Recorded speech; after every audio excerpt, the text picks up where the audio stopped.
దేవుని నామానికి మహిమ కలుగును గాక. హల్లెలూయా. ప్రభునందు దేవుని బిడ్డలందరికీ కూడా యేసయ్య నామం పేరిట శుభాభివందనాలు తెలియజేస్తూ ఉన్నామండి. చాలా రోజుల తర్వాత ఇలా యూట్యూబ్ ద్వారా మీ ముందుకు రావడం మాకెంతో సంతోషదాయకం. అయితే ఈరోజు ఒక చక్కని ఆలోచన మీ ముందు ఉంచాలని ఆశపడుచూ ఉన్నాను.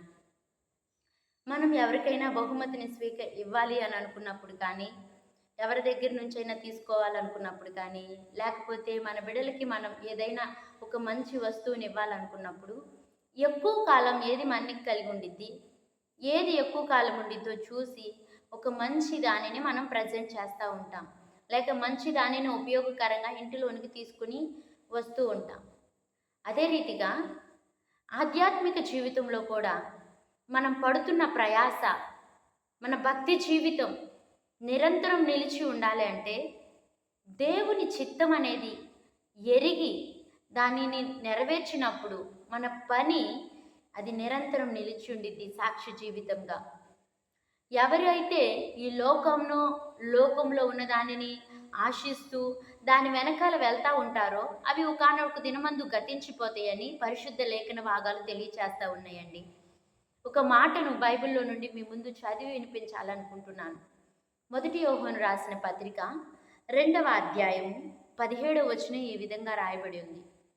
లోకమును దాని ఆశయు గతించిపోవచ్చున్నవి గాని దేవుని చిత్తమును జరిగించువాడు నిరంతరమును నిలుచును. ఎవరైతే ఈ లోకపు ఆశలను జ్ఞాపకం చేసుకుంటూ ఈ లోకంలో ఉన్న శరీరాశ, నేత్రాశ, జీవపు డంబాన్ని ప్రేమిస్తూ లోకపు పోకడతో పోతూ ఉంటారో, అదిగో ఆ యొక్క వైఖరి బాగున్నది, ఈ విధానం బాగున్నదని లోకపు వైఖరిలో వెళ్తూ ఉంటారో అవి ఒకానొక దినమందు గతించిపోతాయి. కానీ దేవుని చిత్తాన్ని ఎవరైతే జరిగిస్తారో అది నిరంతరము నిలుస్తూ ఉండిద్ది. ఆ దేవుని చిత్తమే అంతము వరకు మనల్ని దేవుని ఎదుట నిలబెట్టేదిగా, మనకి ఎంతగానో మన భక్తి జీవితాన్ని ఒక ఆధ్యాత్మిక కోణంలో నడిపించేదిగా ఉంటూ ఉండింది. కాబట్టి ప్రియమైన దేవుని బిడ్డలారా, లోకంలో ఉన్న వాటినైనను ప్రేమింపవద్దు. ఏదో ఒక రోజున అవి మన మాయాలోకంలో విడిచిపెట్టి వెళ్ళిపోతూ ఉంటాయి. కాబట్టి దేవుని చిత్తం ఎరిగి ఆ దేవుని చిత్తాన్ని అనుసరించి నడుద్దాం.